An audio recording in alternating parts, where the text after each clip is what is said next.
Oke, selamat pagi semuanya. Eh, Kalau kita lihat udah ada perwakilan dari tiap-tiap tim ya yang datang. Jadi kita langsung mulai aja. Assalamualaikum warahmatullahi wabarakatuh. Selamat pagi semuanya dan salam sejahtera untuk kita semua. Nah, pada TM kita pada pagi hari ini tentang web dev. Jadi teman-teman dimohon untuk menyaksikan atau mengikuti ini sampai akhir ya, biar nggak ada miskom pas di pas mulai lombanya. Oke, perkenalkan dulu sebelumnya nama saya Ervan Kurniawan. Saya akan memandu technical meeting pada pagi hari ini.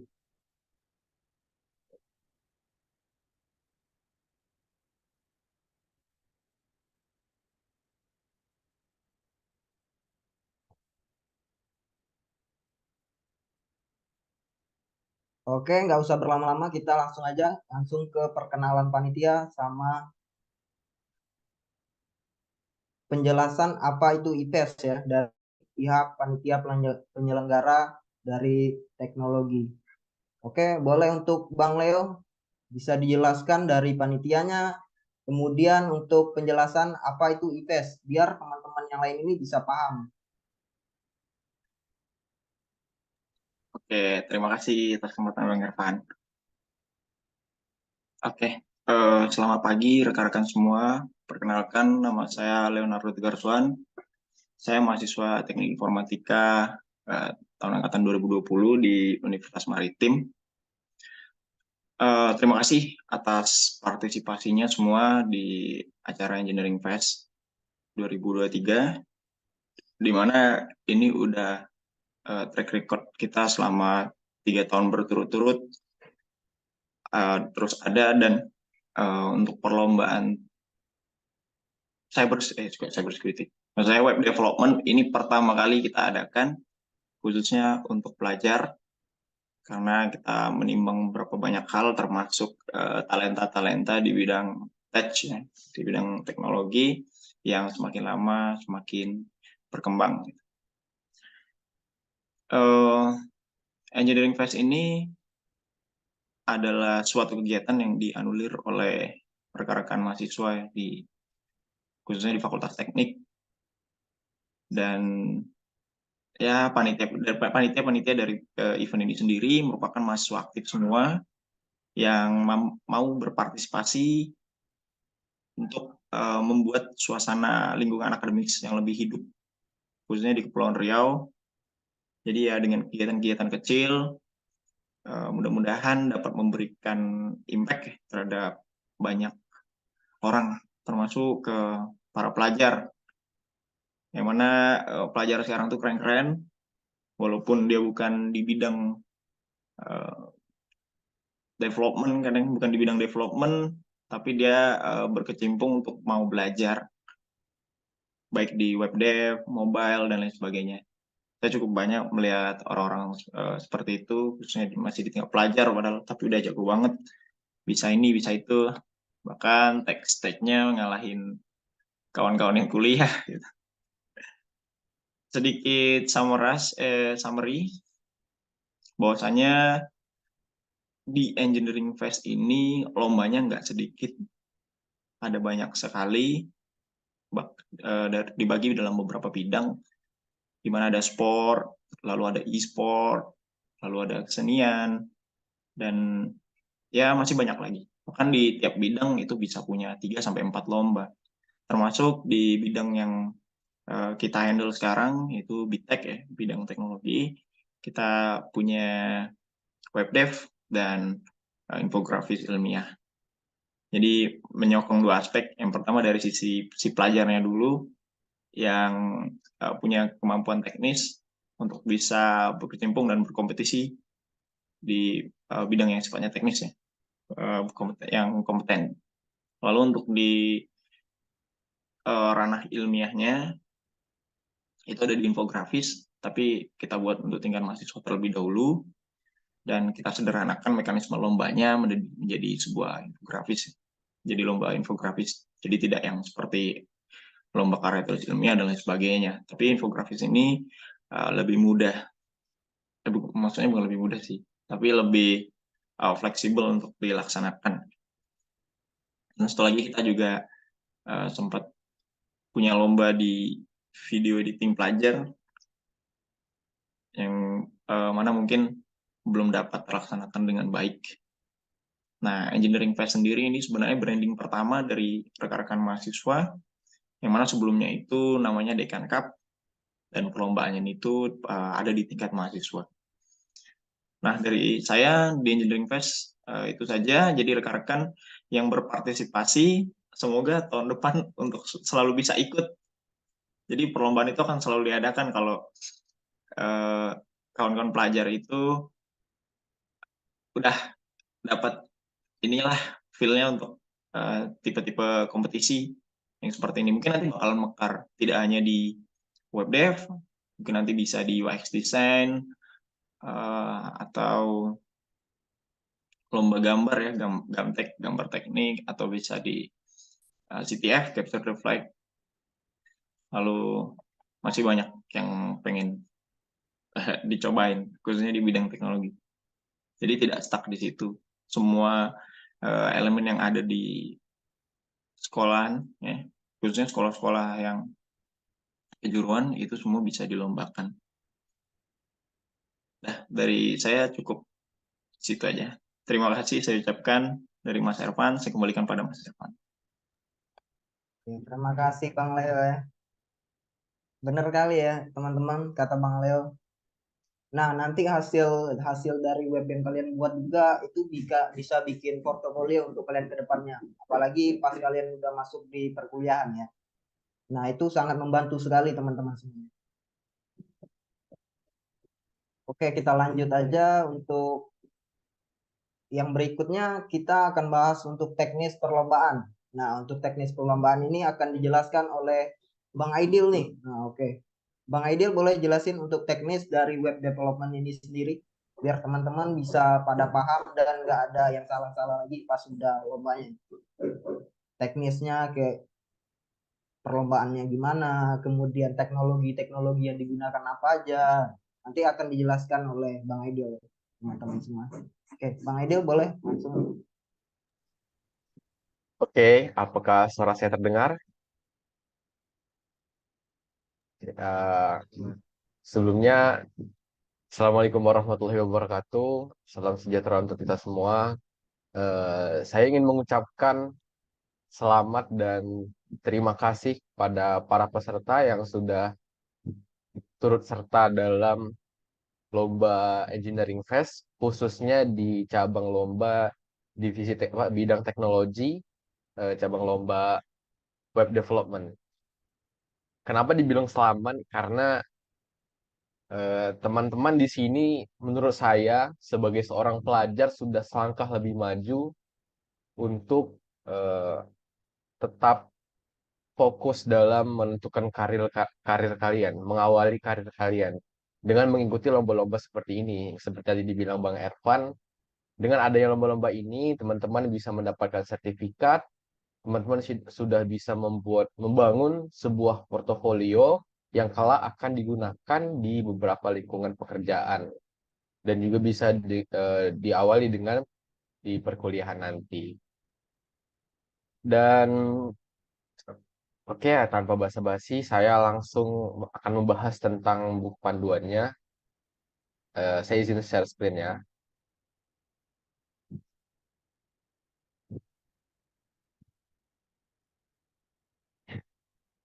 Baik, sudah bisa dilihat ya?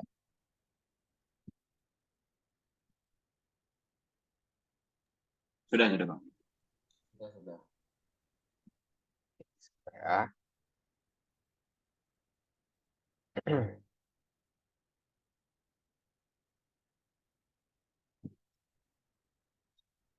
Nah, oke teman-teman, dari pelajar-pelajar SMA, SMK ini, kami sudah membuat guidebooknya dan sudah mengirimkan guidebook ini, memposting guidebook ini sebelum hari technical meeting ini. Jadi saya harap teman-teman sudah membaca sedikit demi sedikit yang ada di guidebook ini. Jadi untuk technical meeting ini, saya akan memperjelas lagi apa-apa saja yang perlu diperhatikan dalam cabang lomba web development ini?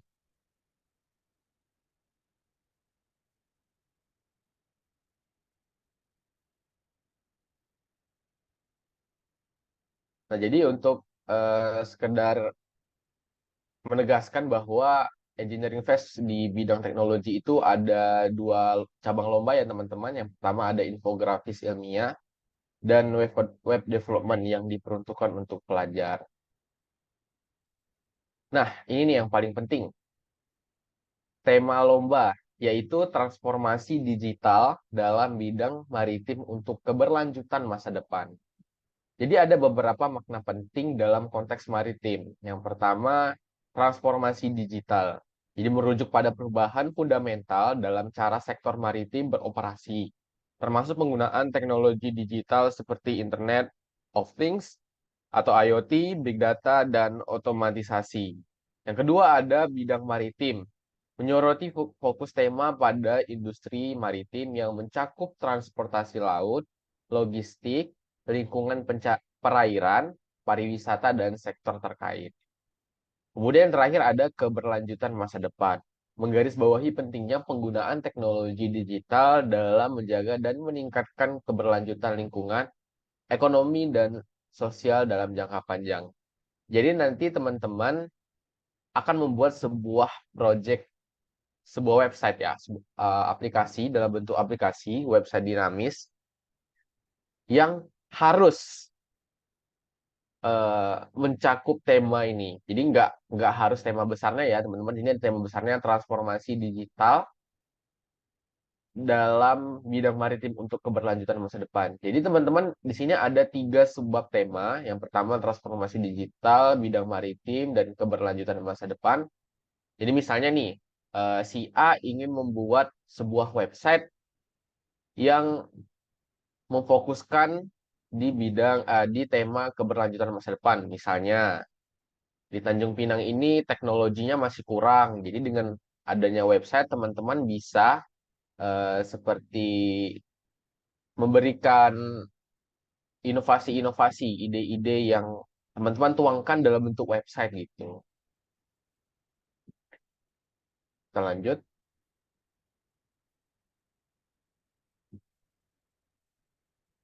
Nah, teman-teman ini ada deskripsi umum tentang web development. Nanti teman-teman bisa baca. Yang saya bisa ambil dari intisari ini adalah, jadi teman-teman semua ini berlomba, berkompetisi secara tim. Jadi saya harap teman-teman yang disuruh tim kalian semua itu harus punya posisinya masing-masing. Jadi jangan kayak formalitas saja, cuman satu orang yang kerja gitu, tidak. Jadi di sini web development itu terdiri dari banyak sekali posisi-posisi ya. Yang pertama ada front end untuk mengembangkan bagian user interface-nya. Kemudian ada bagian belakangnya itu back end, mengatur segala macam database, alur-alur website tersebut. Kemudian ada mungkin diperlukan UI UX designer ya yang saling terhubungan dengan front end. Nah, itu penting banget. Jadi teman-teman, saya harap semua dapat bekerja sama untuk membangun sebuah project yang baik.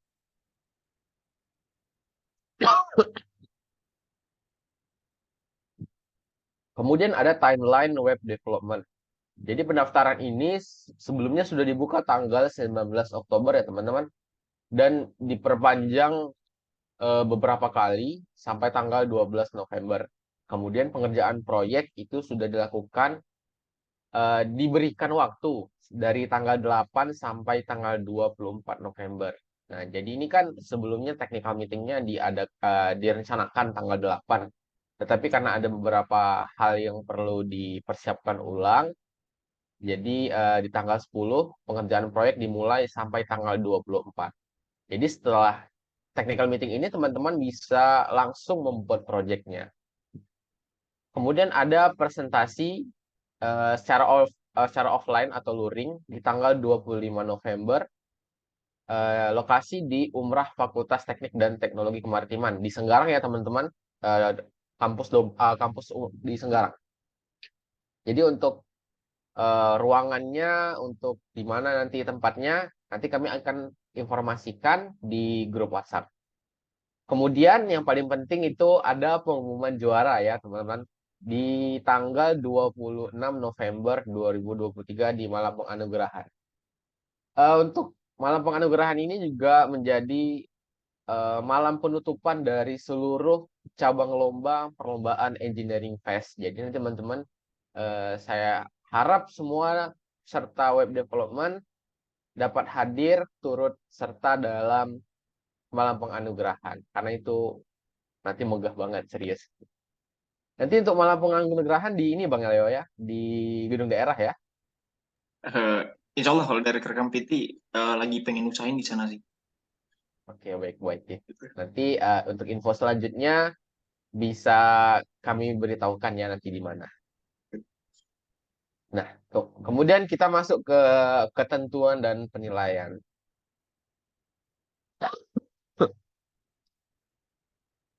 Ketentuan umum. Jadi registrasi tim.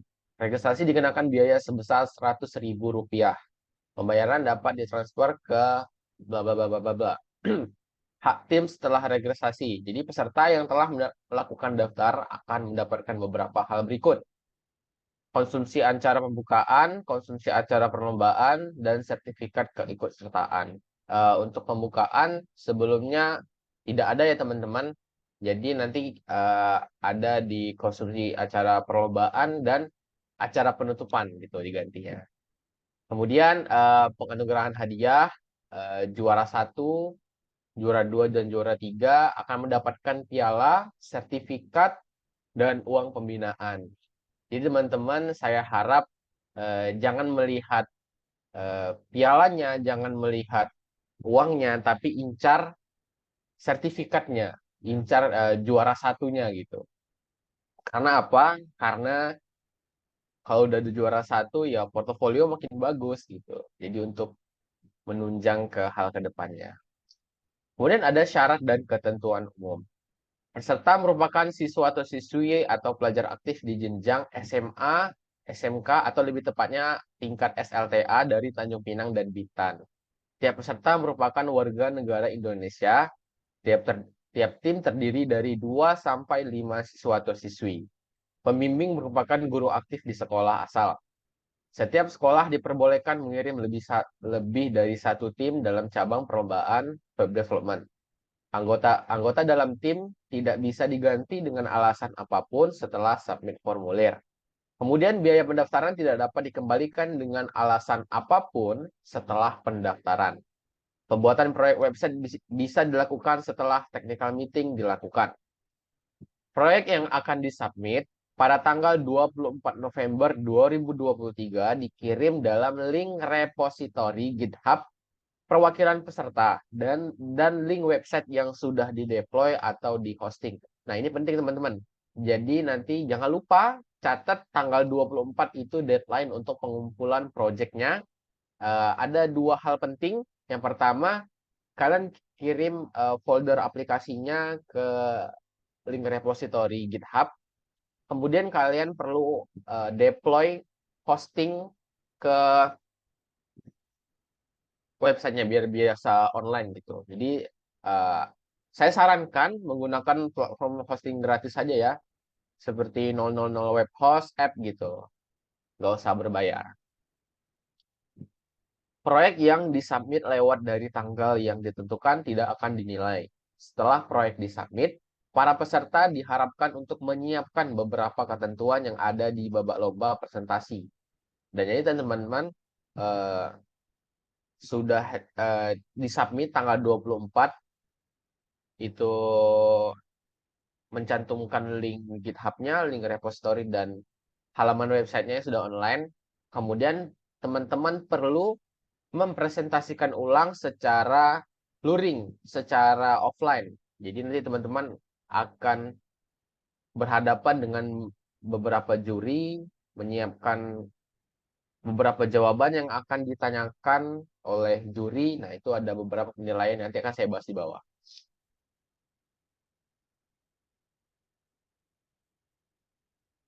Peserta babak presentasi akan melakukan presentasi tentang proyek yang dibuat secara luring kayak tadi ya. Kemudian keputusan juri tidak dapat diganggu gugat.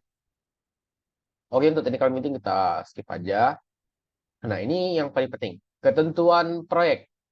Pertama, peraturan umum.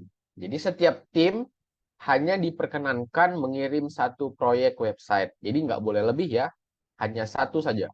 Kemudian proyek website yang dikirim merupakan hasil kerjasama antar tim, bukan campur tangan orang lain. Jadi harus original, kalian yang buat gitu. Nggak boleh ada misalnya dibantu pembimbing, nggak boleh. Pembimbing itu hanya mengarahkan. Misalnya teman-teman sudah buat nih, teman-teman sudah buat aplikasinya, kemudian ditunjukkan ke pembimbing. Pak, udah bagus apa belum? Ada yang perlu diubah gitu. Proyek yang dibuat merupakan sebuah website dinamis yang merupakan web blog dan landing page yang berkaitan dengan tema. Jadi perlu sekali ada beberapa tema ya, ada 3 subtema yang teman-teman bisa pilih salah satu saja. Kemudian beberapa halaman wajib yang diperlukan antara lain ada yang pertama landing page, kemudian login, register, dashboard, news, and blog. Untuk penambahan boleh menambah halaman sesuai dengan kreasi masing-masing tim. Kemudian untuk teknologi yang digunakan. Yang pertama, menggunakan bahasa pemrograman PHP. Yang kedua, boleh menggunakan framework atau kerangka kerja atau enggak. Framework yang diberi pilihan yaitu hanya Laravel atau CodeIgniter. Jadi selain Laravel atau CodeIgniter tidak boleh ya.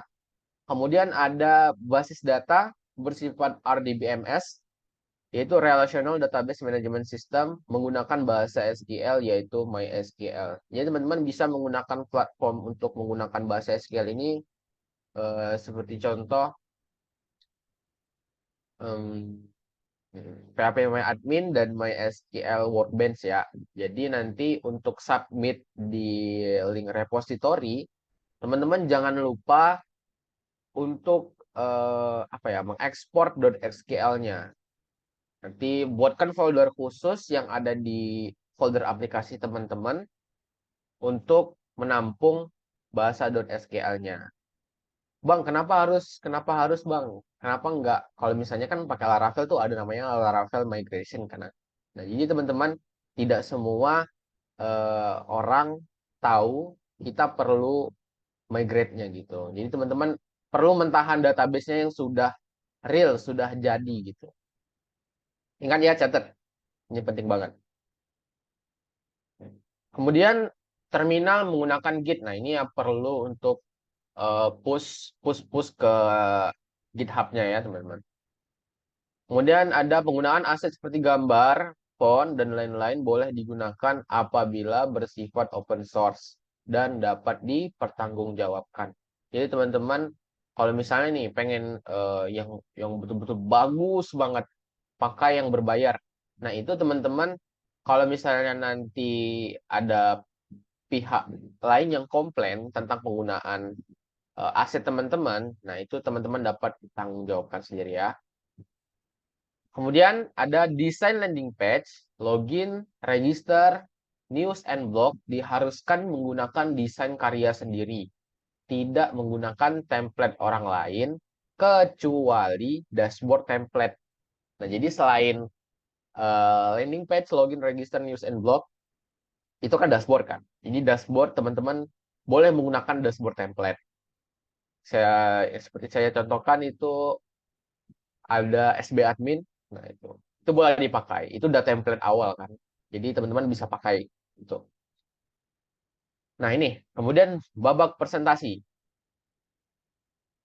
Proyek terbaik akan dinilai dan disaring oleh juri. Babak ini akan dilaksanakan secara luring atau offline.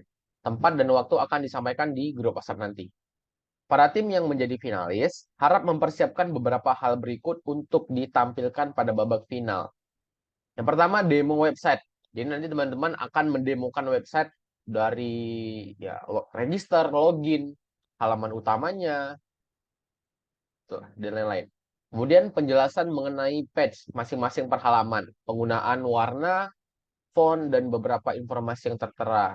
Jadi kalau misalnya teman-teman punya di satu tim itu punya UI UX-nya gitu. Ini nanti yang si UI UX-nya bisa eh, mempresentasikan kenapa sih di website ini menggunakan warna ini gitu.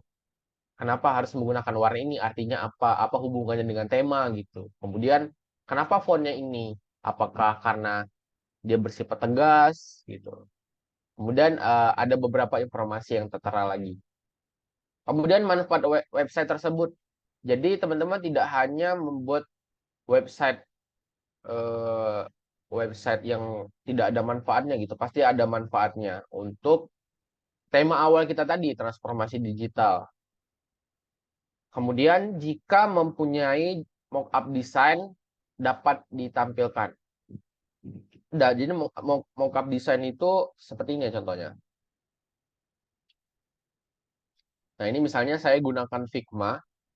Teman-teman bisa, kalau misalnya teman-teman pakai Figma nih untuk mockup desainnya, teman-teman bisa kirim link Figma-nya ini nanti dalam bentuk .txt. Nanti teman-teman akan diberi, ya dikirim ke ini aja, GitHub aja. Kemudian kalau yang memakai contoh Adobe Illustrator, Adobe Photoshop atau Excel, Corel Draw, teman-teman bisa kirim mentahan filenya gitu. Kirim ke dalam folder repository GitHub.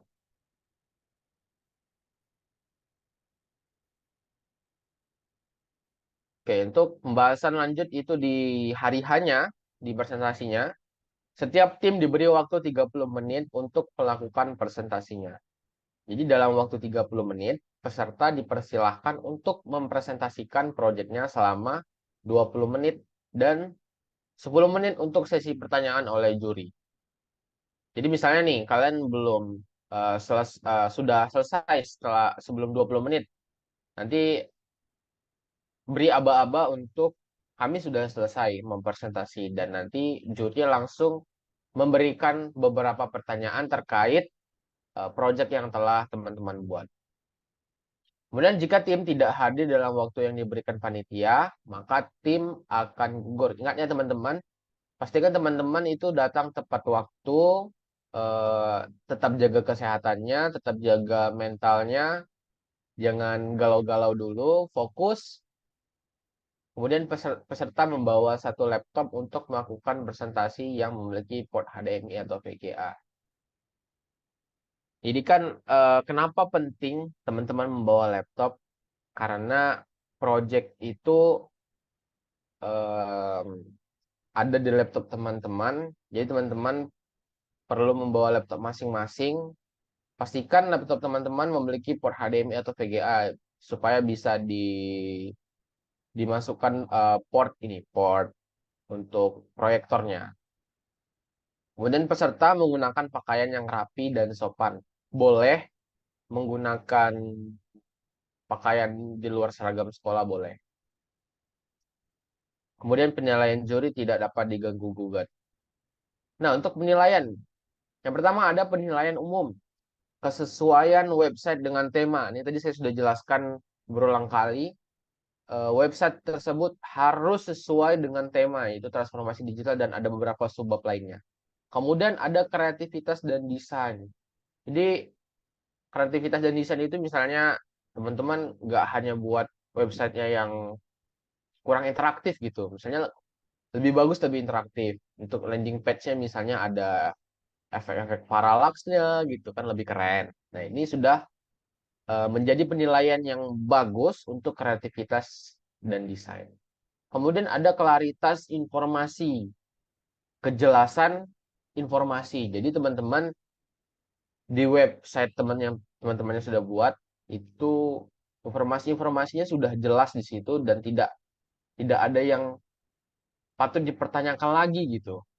Saya contoh, saya buat website tentang pengapa kurangnya eh, beberapa developer yang ada di Tanjung Pinang itu. Teman-teman bisa membuat sebuah alasan, kemudian teman-teman melakukan survei terlebih dahulu untuk menentukan kurangnya tadi itu, kurangnya developer tadi itu. Jadi ada data-data yang perlu teman-teman cantumkan dalam website itu. Kemudian ada kualitas data tadi. Nah, ini datanya itu harus real ya, teman-teman. Misalnya dikutip dari bla bla bla bla dari kompas.com misalnya gitu. Kemudian ada komunikasi visual. Jadi kalau untuk bahasa bahasa developernya itu UX ya, user experience. Jadi saya sebagai user nih misalnya melihat tampilan website kalian, teman-teman semua sudah mengerti dengan apa yang disampaikan dari website itu. Jadi nggak kayak ada bingung kok warnanya gini nggak nyambung gitu. Kok adalah beberapa hal yang user sulit. Nah, itu sudah menjadi penilaian di komunikasi visual. Kemudian ada keselarasan dan flow. Jadi maksud keselarasan dan flow ini teman-teman ya harus urutkan ya secara website, peraturan website ya. Ada peraturan website tuh yang secara global itu ada di W3C. Jadi ya seperti contohnya ada navbar, kemudian ada headernya, kemudian ada main page-nya, section lain, kemudian di bawah footer. Jadi nanti jangan habis navbar langsung footer tuh jangan ya teman-teman. Nah, ini sudah dimasukkan ke dalam penilaian dan flow.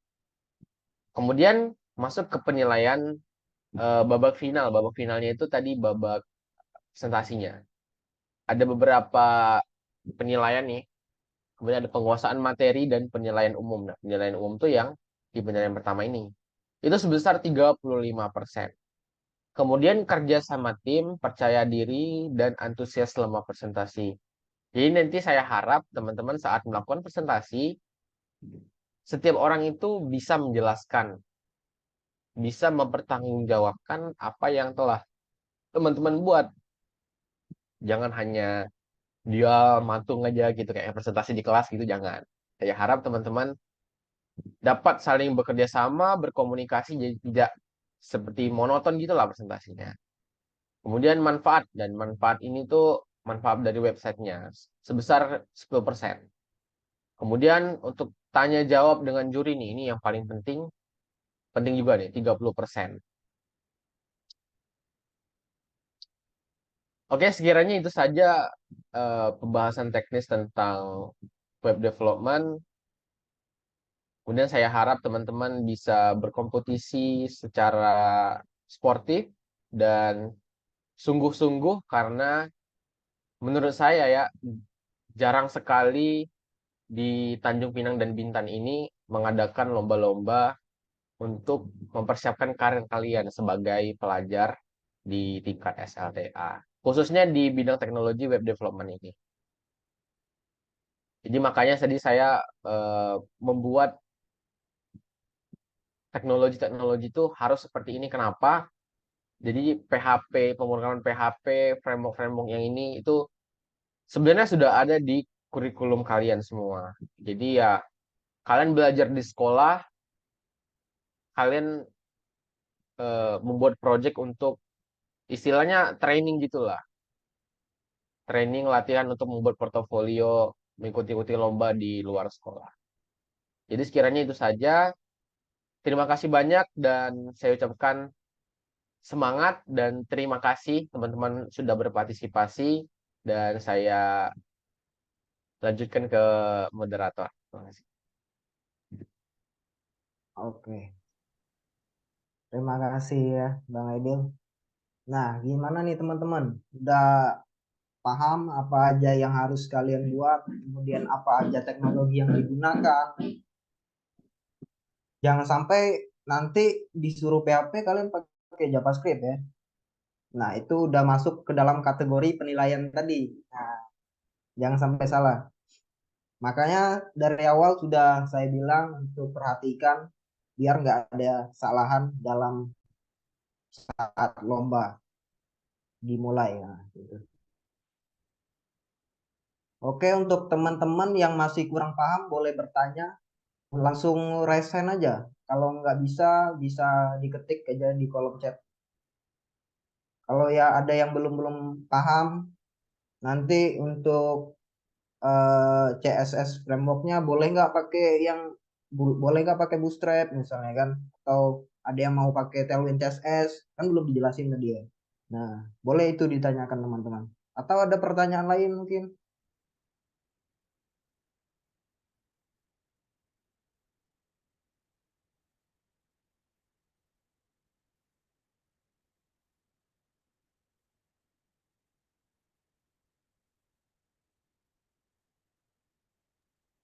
Kayaknya cukup jelas sih Bang. Cukup jelas kayak. Pada pada udah nggak sabar ngoding, jadi nggak banyak Iya, tanya. iya. Mana tahu ya kan, nanti ada yang pakai bootstrap, kan belum dijelasin, takutnya boleh nggak gitu. Tapi boleh nggak Bang Edil kalau pakai Bootstrap? Nah, coba Bang Idul jelasin. Jadi untuk penggunaan ya, seperti contoh tadi saya ada bilang dashboard template SB admin contohnya itu udah pasti pakai Bootstrap gitu. Jadi teman-teman boleh mengembangkan sebuah website itu boleh menggunakan CSS murni atau CSS native, boleh juga menggunakan framework-framework CSS seperti contoh tadi yang Bang Evan bilang, ada Bootstrap, ada Tailwind, kemudian ada Materialize, boleh teman-teman. Kita memanfaatkan teknologi-teknologi yang sedang berkembang. Jadi Betul. dengan ada itu ya teman-teman bisa mengikuti perkembangan zaman. Jadi nggak hanya monoton di CSS native aja. Kalau PHP native aja boleh Bang. Kenapa Bang Leo? PHP native. Kurang jelas Bang Leo. Ya udah deh nggak jadi.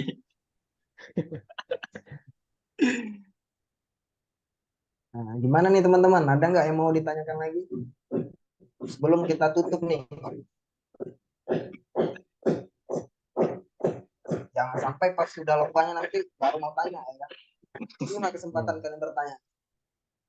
Tapi nggak apa-apa Bang, kita terbuka kok. Jadi di grup itu Ya. bisa jadi dia kalau mau nanya di grup bisa atau Nah, iya. kontak person.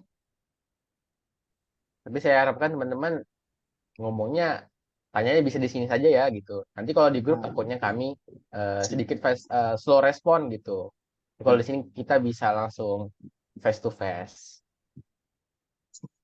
Head to head ya. biar jelas juga ya, jelas juga teman-teman. Nanti biar nggak ada yang miskom ya tentang penjelasannya gimana gitu.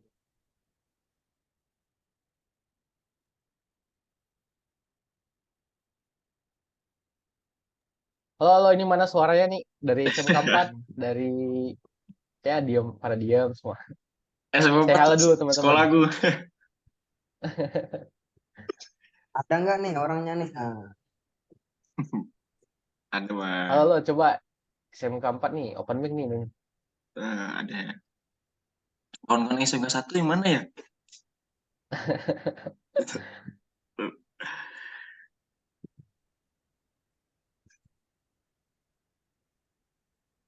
nah, itu ada yang bertanya nih. The Aziz Arashid. Misalnya untuk menambahkan user baru, apakah boleh dari admin jadi nggak perlu registrasi? Nah, gimana tuh Bang Aidil? Nambahin usernya langsung dari admin.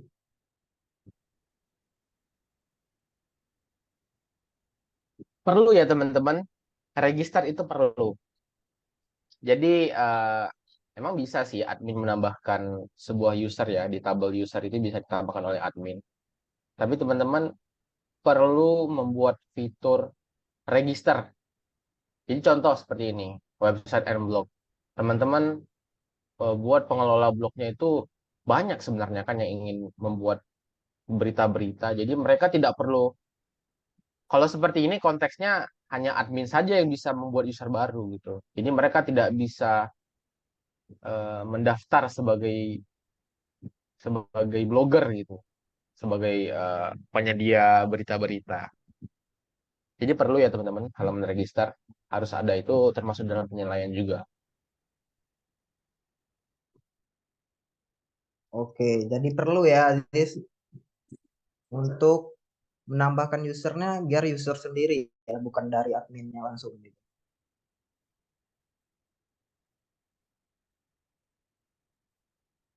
Oke, ada pertanyaan lain?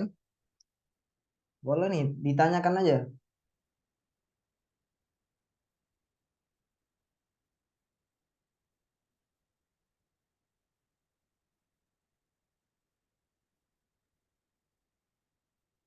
yang nggak bisa voice chat, bisa di chat aja. Atau enggak yang mau langsung ngomong di raise hand aja ya, biar kita tahu.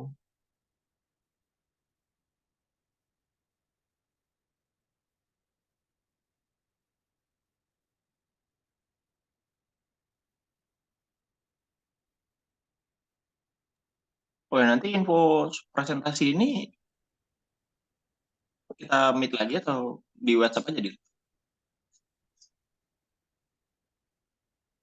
Di WhatsApp aja sih, Bang. Oke. Hmm.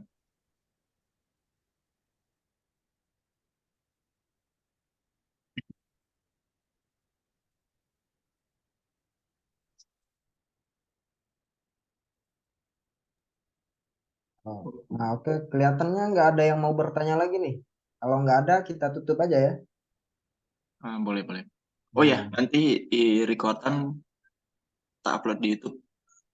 nah ya, untuk Ya, yang mau nonton recordnya ulang, masih belum paham, bisa nonton di YouTube ya. balik Nanti lagi. nanti linknya di share di grup kan Bang Leo. Siap, di-share. Nah, oke, teman-teman nanti bisa lihat videonya ulang di grup ya. Ada linknya, nanti akan diupload di YouTube. Izin Oke, Bang. menambahkan sedikit, Bang. Ada yang nanya Nah, tuh, Bang. ya ya boleh. Boleh, mau apa nih? Langsung ngomong atau lewat chat? Kalau mau ngomong langsung open mic aja ya.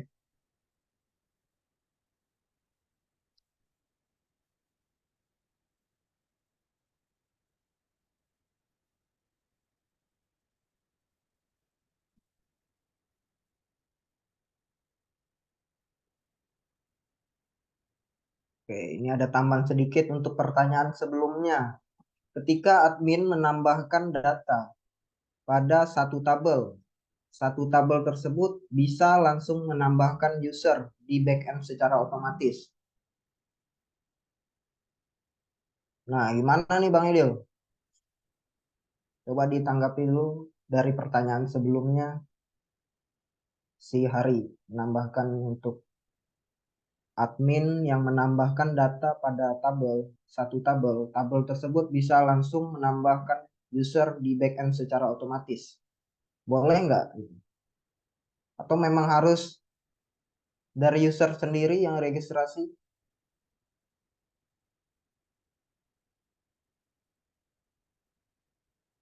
Atau pertanyaannya harus diperjelas lagi mungkin?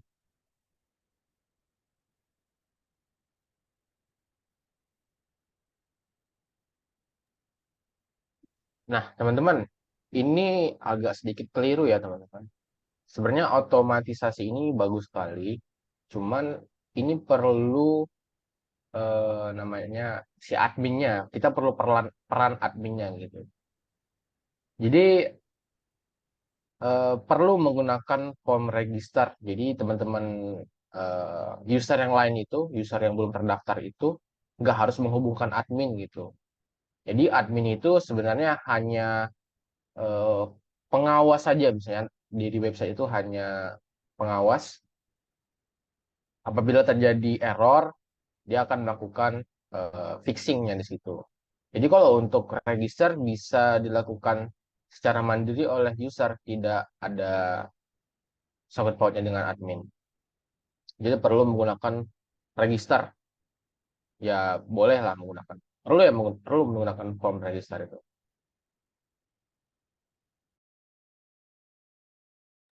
Mana tuh udah jelas belum? Nah, gimana Hari? Apakah sudah jelas? Jadi harus menggunakan form register ya.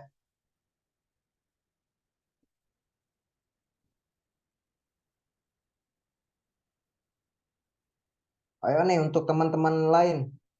Kalau ya ada yang masih kurang paham boleh ditanyakan aja langsung.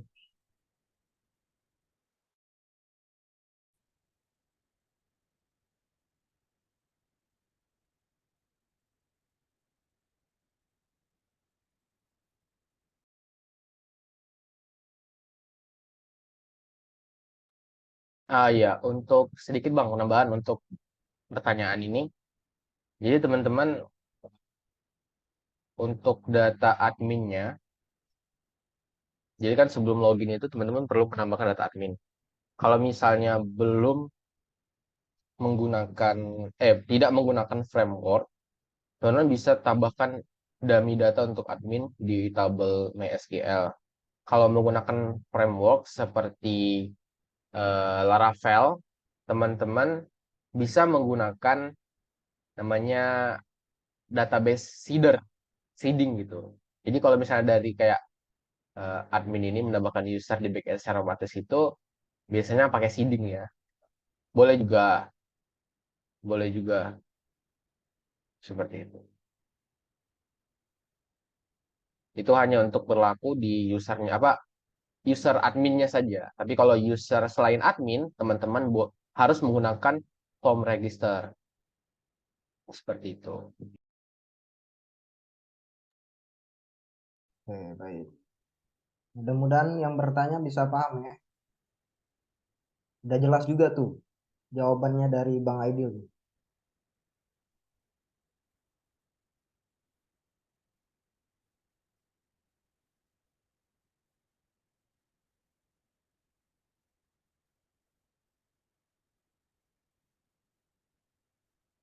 Oke, ini Bang Aidil ada yang nanya lagi nih. Izin bertanya Bang, dari SMKN 4 Tanjung Pinang. Deadline pengerjaan proyek itu kan sampai tanggal 24 Bang. Apakah harus mengumpulkannya sebelum tanggal 24 atau bisa di tanggal 24-nya Bang? Terima kasih. Nah, ini pengumpulan terakhir deadline-nya itu di tanggal 24 November pukul 23.59. Jadi boleh ya di tanggal 24, pokoknya sebelum jam 12 malam, sebelum berganti hari di tanggal 25.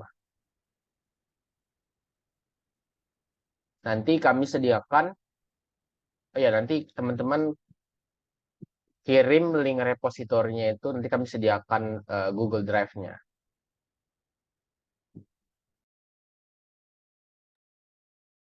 Oke, gimana untuk yang bertanya dari Oh, SMKN 4 Tanjung Pinang, apakah sudah paham? nanti submit via form ya. Iya, ya boleh. Untuk link boleh nanti dari panitia bisa sediakan Google Form. Nah, nanti link Google Drive-nya bisa lewat situ atau untuk upload-uploadnya bisa lewat situ juga. Di tanggal 24 terakhir. Kalau udah masuk 0001, nah itu kan udah tanggal 25. Nah, teman-teman nanti sebelum eh, mengumpulkan projectnya, make sure teman-teman pastikan link repositorinya itu secara publik ya, jangan di private. Nanti kami tidak bisa lihat gitu. Nanti kalau kami nggak bisa lihat ya kami abaikan gitu. Ya. Jadi betul diperhatikan ya teman-teman untuk penguploadan. Nah ya, benar sekali teman-teman. Nanti juri yang mau nilainya gimana bisa lihat kan kode-kodenya kalau repositorinya di private. Itu penting tuh dicatat teman-teman. Harus public untuk semua code-code-nya.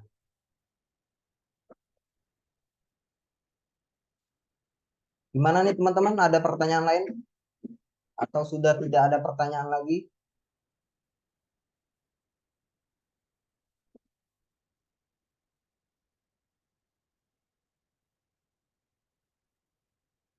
Oke. Nah, kalau sudah jelas dan sudah paham, untuk sesi ini kita tutup aja teman-teman. Untuk pertanyaan yang misalnya udah selesai meet ini baru ataupun baru ada pertanyaan, oh ini lupa ditanyakan lagi. Nanti bisa ditanyakan langsung ya di grup.